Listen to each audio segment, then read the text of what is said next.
respect, kindness, and same equality as opportunities. And we deserve the same respect in the workplace as well as the same.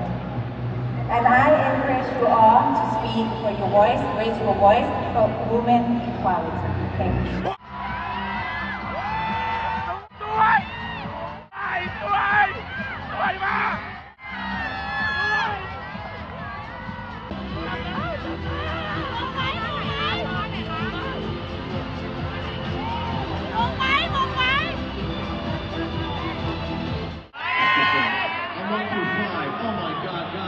It is time.